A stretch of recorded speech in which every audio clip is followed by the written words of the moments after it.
Okay, welcome to Chapter 30. This is about electromagnetic induction. And I want to warn you, I'll do a few things a little bit differently than in the book. I mean, it's equivalent, I'll just approach it a little different way. Here's the objectives. We're going to observe experimental evidence for induction. We'll learn something called Lenz's law for currents, for the direction of induced currents. We'll learn a brand new law of nature called Faraday's law. We'll talk about some applications of induction, and we'll discuss inductors. All right, so in the previous chapter, we learned that currents produce magnetic fields. So this chapter is about how we can use magnetic fields to produce currents. Now, just think about it. Just pretend you lived in the days where people were learning that currents produce magnetic fields. Let's say that you're an inventor. Maybe you would think of, let's see, if currents produce magnetic fields, maybe I can use magnetic fields to produce currents. And this happened around the time of Edison. And so just think of the possibilities, right, if you can produce currents. So that's what we're going to talk about. And so obviously the answer to the question is yes, we can use magnetism to produce electrical currents. And we're going to go over two examples, and we will refer to these examples many times throughout the chapter. Okay, so here's the first one. Can you see this? I can point the camera at it. Okay. All right. So this is just a long coil of wires. This is one real long piece of insulated wire. Notice there's no battery, just a long piece of wire, insulated. This just measures current. No batteries, no power supply, it just measures current. This is a magnet.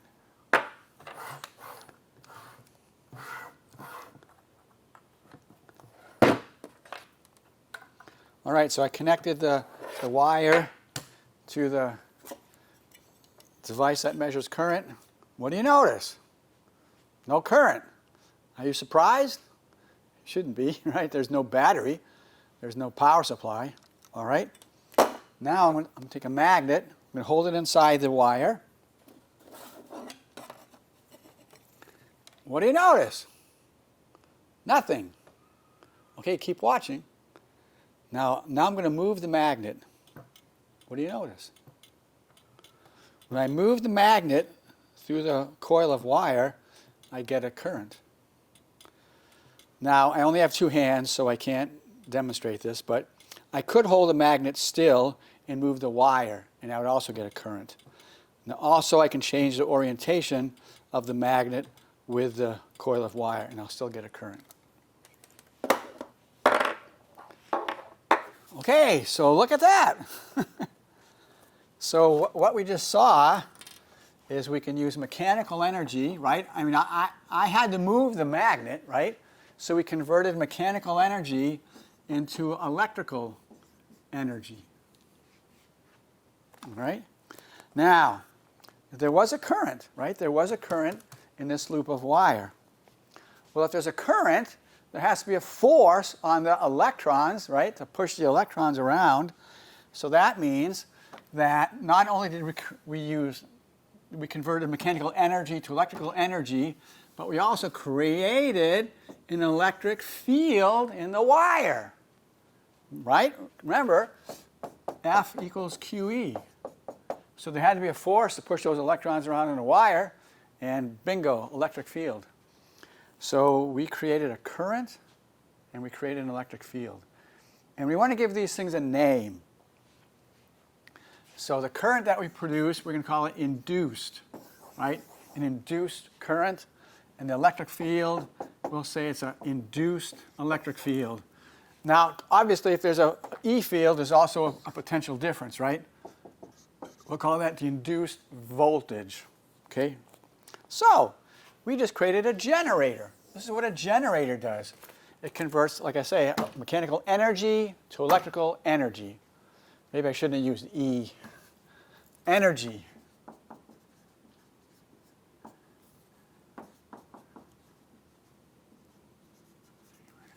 Okay.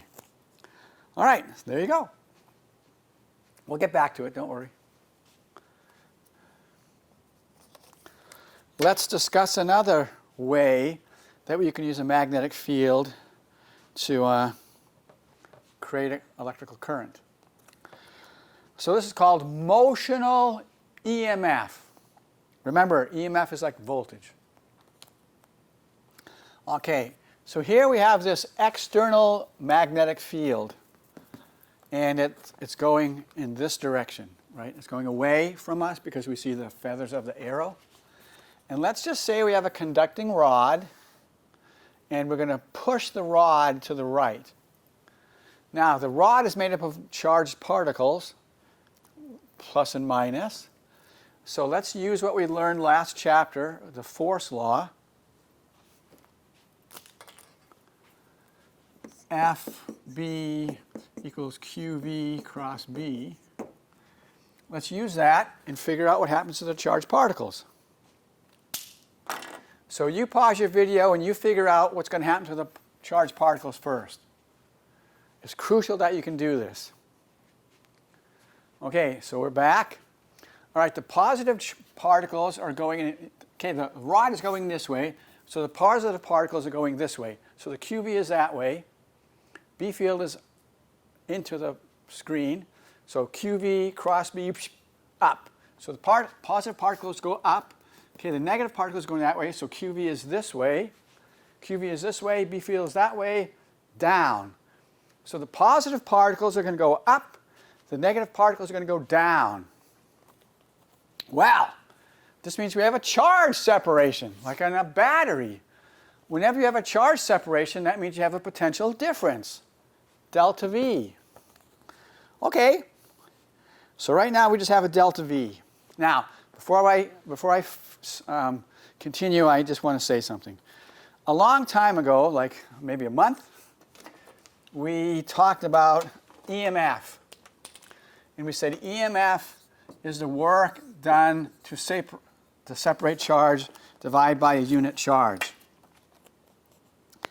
For a battery, and notice, okay, and this is a real general term. It's any kind of work divided by charge. So like for a battery, we use chemical forces to separate the charge. Okay? So voltage, voltage is kind of more restricted. Voltage is electrical energy divided by the charge. Okay? So we're going to reserve the term voltage when we have electrical energy. We're going to use the term EMF when we have non-electrical energy, like chemical energy or this, Come on, we're pushing this thing to the right. That's not electrical energy, right? So it's probably better to use EMF here instead of voltage. Okay, ta-da! All right, okay, so we're going to use EMF. Now, so we have this voltage, right, between the top and the bottom of the conducting rod. Let's connect this conducting rod like this. And it's touching here and here. So, we had a bunch of positives here, a bunch of negatives here. As soon as we connect the conducting rail, what's going to happen? Well, it's sort of obvious, right? The charges, the like charges repel, so we're going to get a current. And we're still talking about conventional current, so that we're going to talk about the motion of the positive charge carriers. So we're going to get a current. So there you go. We're going to get a current in the counterclockwise direction. So once again, we use this magnetic field to produce a current, an induced current. And you can also say this is a generator. I mean, somebody had to push this rod to the right. So just by the act of pushing this rod to the right in this B field, we produce electricity. We produce the current. Also, I mean, think about it. Once again, like the last one, something has to push the positive charge carriers through the wire. So we created a voltage and then also an electric field in the wire. Okay, now, let's see. This is a rod. And it's kind of acting like a wire, right? The positive charge carriers are going this direction. So we can just kind of consider this like a wire. So here we have a wire with a current in this direction.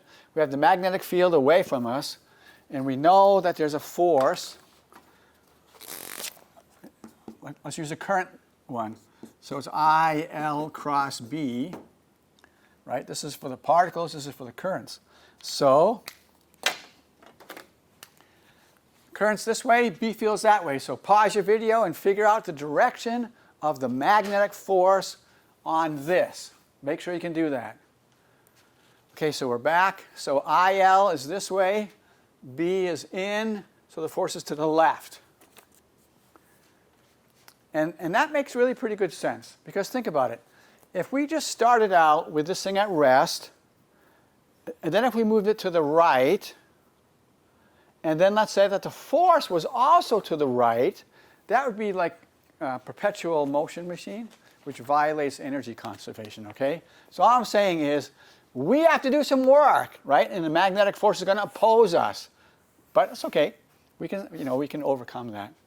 So that's just another generator. We use mechanical energy, pushing this thing to the right, to produce electrical energy. And again, energy is conserved because of this. All right, now let's go back to this here. Remember, we get the charge separation because we're moving this rod to the right. And we have this force.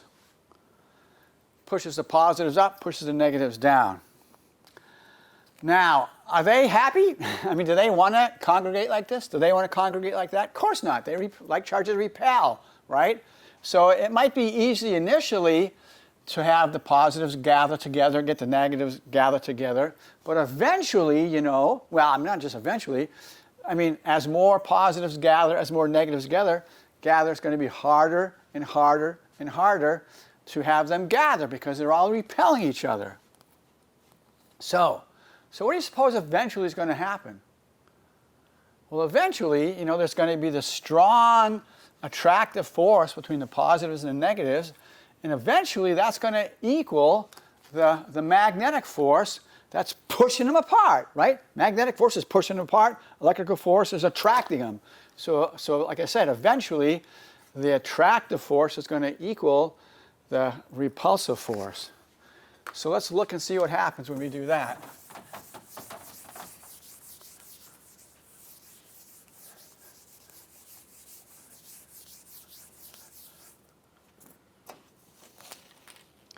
Okay, so what I'm saying is eventually the electric force, I'm just going to use magnitudes, right? Eventually the electric force is going to equal the magnetic force, just magnitudes. So that's equilibrium, right? Sum of the forces is equilibrium. All right, so what's the electric force? QE, our favorite equation, right? So QE induced. I'm just doing magnitudes. I don't care about the direction. So QE induced, and I kind of like my equation to have, oh, gee, it's supposed to be a EMF. Oh, well. So I'd like my equation to have an EMF in it. So that's easy. So I have QE induced over L. So that's the electric force. And the magnetic force is just, QV cross B. But, the velocity is this way, B feels that way, so the angle between them is 90. Sine of 90 is 1. So the magnitude of this is just QVB. All right, so let's look at this here. So I can cancel the Q's, multiply by L, and I'll just get the induced EMF is just VBL.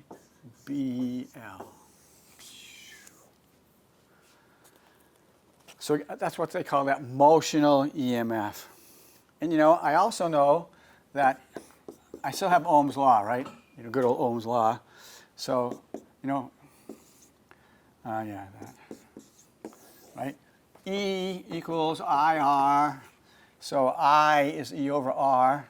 So I could just use that relationship and get VBL over R. So that's the induced current. Okay. So we'll refer to these again later on. That's what I'm doing. That's why I'm showing you these. Now, what if I stop moving the thing? Well, if I stop moving the thing, the magnetic force ceases, right? So there's no more charge separation. So basically, you know, so the right? If this is 0, then I don't have any more induced EMF, or I don't have any more current. Okay. All right. Now, we have to explain all this stuff. Okay, back in the olden days, we talked about electric flux. So the analogy I used was, just say you had like a wire, like a circular wire, let's say, and then have a fan here, and the fan blows air through the wire. Let's say this is the wire, rectangular wire, the air is flowing through this. So this is like, so flux is how much air gets through it. So this is like maximum flux, and here the flux would get smaller and smaller, here would be 0, right? If the air is horizontal, I have nothing going through it. So this was electrical flux, E dot A, EA cos theta, where theta is the angle between, let's say, the air coming this way, and then this is the area, and this is the normal, so this is the A vector. So if it's like this, you know, the air is coming this way, the A vector is this way, so they're parallel, or anti-parallel if it's that way, it doesn't matter. And so the angle is 0, cosine of 0 is 1. So it's a maximum flux. Here, the air is coming this way, A vector is that way, the angle is 90, cosine of 90 is 0. So electric flux, E dot A. Well, we can have magnetic flux too, you know. So the magnetic flux is B dot A. How much magnetic field lines get through the rectangle, or whatever you're talking about. Now notice, you know, what's B dot A? It means BA cosine theta, right? BA cosine theta. So let's look at flux, and let's look at those 2 demos that I did that allowed us to produce an induced current. Okay, so magnetic flux, B dot A, which is BA cos theta. All right, so for this one, what was I changing? Well, I was certainly changing the B field, right? And I could have, you know, I sort of demonstrated it, right? I also changed the angle between the B and the A. All right?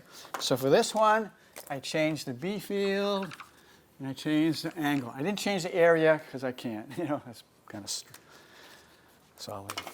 All right? What did I change for this one? So we're talking about the flux through this rectangle. As this rod was pushed to the right, what changed?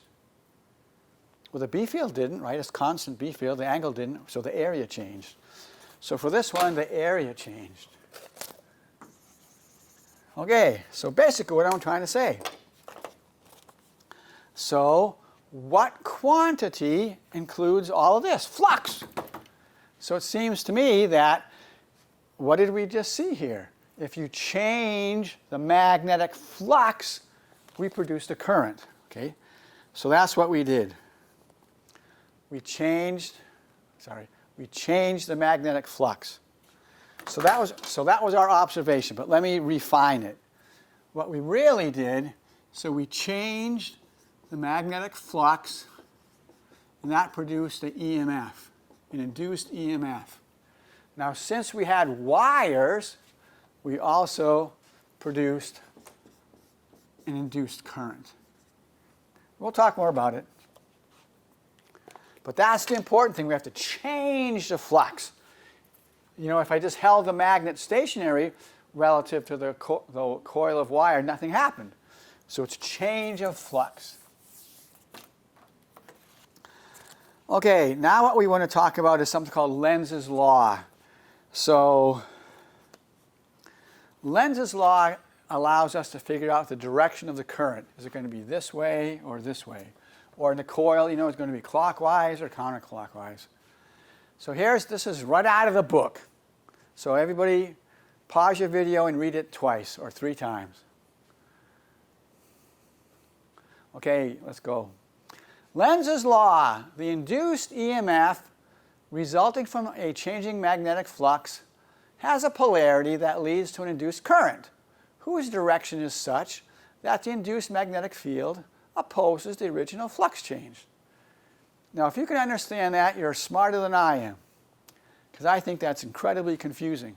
So here's how I like to say it. All right. If you have a change in flux, you're going to get an induced voltage. If you have a conductor, you're going to get an induced current. Now, what do currents always produce? Currents always produce B fields. So we're going to get an induced B field. So here's what Lenz's law says. Lenz's law says that the direction of the induced current is going to produce a B field, and the B field opposes the flux change. So if the flux change was getting bigger this way, the induced B field would go this way. If the flux change was getting smaller this way, the induced B field would go that way. So basically, the induced B field, which is produced by the induced current, always opposes the change in flux. Okay? So that's how I look at it, and I think it's easier than this, you know. All right, let's do some examples. All right, so here's an ammeter, it measures current. Here's a coil. Here's a magnet. The magnet is stationary relative to the coil, so there's no flux change. If there's no flux change, there's no induced EMF, there's no induced current, there's no induced B field. So nothing's going on. So boring. All right. So that, okay, now though, now we're moving the magnet closer to the wire coil. Okay, so the flux is increasing to the right. So that means we want the induced B field to oppose that. So if the flux is increasing to the right, that means the induced B field has to point to the left. So everybody, use your right-hand rule, you know, with the wires and the magnets in the magnetic field. And let's just do this. Look at this wire. If we want the induced B field to go this way, what has to be the direction of the induced current? So figure that out. You have to be able to do this. All right? I hope you all agree that you grab this wire with your right hand, and we're talking about inside the coil, right? Inside the coil, because that's all we care about, the flux through the coil. So you grab this wire with your right hand, thumb up, and you can see that the B field inside the coil pushes to the left. All right? So the induced B field fights the change. It fights the increase. So, okay, let's do the next one. This is sort of obvious, right? If you understand the previous one, you understand this one. So now the flux is decreasing. It's getting smaller. So that means what do we want for the direction of the B field? The same direction, right? Same direction. So it's going to be the direction of the current. Yeah, opposite, right? Okay? Because the B field is going this way, so we want it to get stronger this way, so we grab it like this, and the B field points like that. So that's Lenz's law. Now, I have a demo. And this is a really cool demo.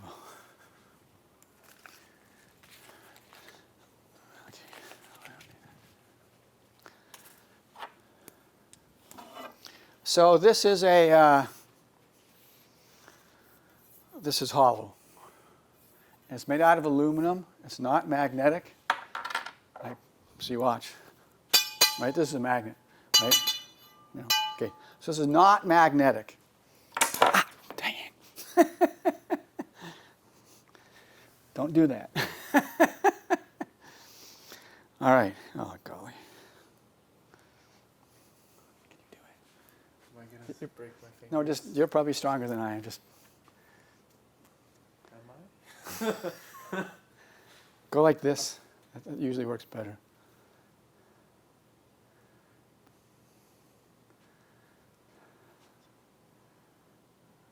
Yeah, just, okay. Yeah, give me away one. from the mic. Yeah. I'll just vaporize that. All right. Okay. So, did I just demonstrate this is a magnet? Thank you very much. This is a magnet. This is not a magnet. Okay? Now watch. Free fall. So let's see how long it takes to hit the ground. All right? See how long it takes to hit the ground. Okay? Now, these are, free fall doesn't matter on the mass, right? And these are pretty much the same diameter. Yeah? Okay. So let's see how long it takes to go through here. All right, ready? So this is just the non-magnet. Ready? Can you see the floor? Yeah. Okay. All right, here we go. No kidding! It's free fall, right? Okay, magnet.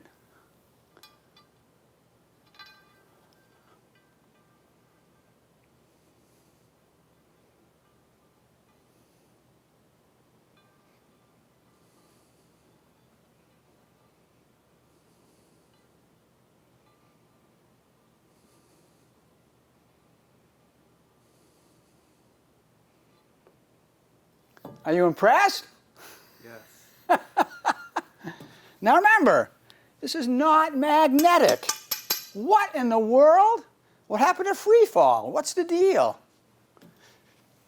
Well, we need to talk about it. Okay, so let's just look at this region right here. So let's just make a, brother. It's supposed to be a straight, whatever. Okay, let's just look at this region of this. This is metal, you know, but it's not magnetic. All right, so this is a conductor, you know. So we can talk about the magnetic flux through this section of this thing, right? Just, you know, pretend this is like a wire if you want, I don't care, but we'll just talk about the magnetic flux through this piece right there. So let's do that. Okay, so we could talk about A, B, and C. I'm just going to talk about C, okay? Because if you understand C, you understand everything. So let's say that let's say this is the north, and let's say it's approaching this region. All right, it's approaching this region. So here's the magnet. Here's the north. It's approaching this region of this hollow rod, tube, whatever you want to call it. Gee. Well, I'll have to get that later. Okay, so here's the question. What is happening to the magnetic flux through this region of pipe as this thing is approaching it? What's happening to the magnetic flux? Well, it's obviously increasing, correct? It's increasing. Now, what did we learn? If there's a changing magnetic flux, there's going to be an EMF. So there's going to be EMF right around this circle. Well, this is a conductor, right? This is metal. So there's going to be induced current. Well, currents produce B fields. According to Lenz's law, the induced B field will have a direction to oppose the change in flux. Okay, the magnetic flux is increasing. That means we want the induced B field to oppose it. So the induced B field is going to push against it. So this is this, right? Then the induced B field is going to look like this. It's going to have a north here and a south here, right? Because it's opposing the change. Well, you have a north here and a north here. What is a north and a north? What do they do? They repel, right? So it slows it down.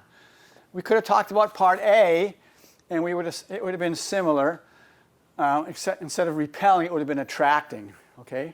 So basically, we just use this rule here, and we see that the magnetic force on this thing just slows it down. So there you go. All right. Here's another demonstration.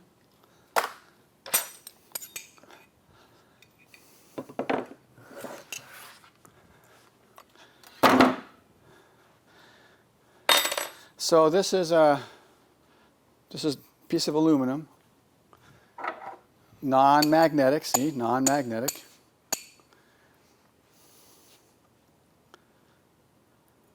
I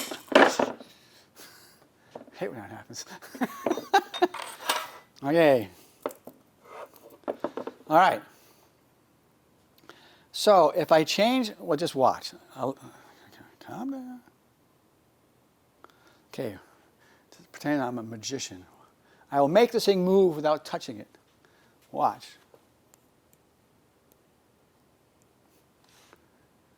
What's the deal? Well, I'm changing the magnetic flux through this thing, right? So I'm getting a voltage, and since it's a conductor, I'm getting a current. The current produces a B field. The B field opposes the change in flux. So this one, right? So it's always opposing the change in flux. Okay, so that's pretty cool. Now how about this? Now notice this one, there's a slit. So am I going to be able to get a current that goes all the way around? Nope. So what do you think is going to happen? Let's find out.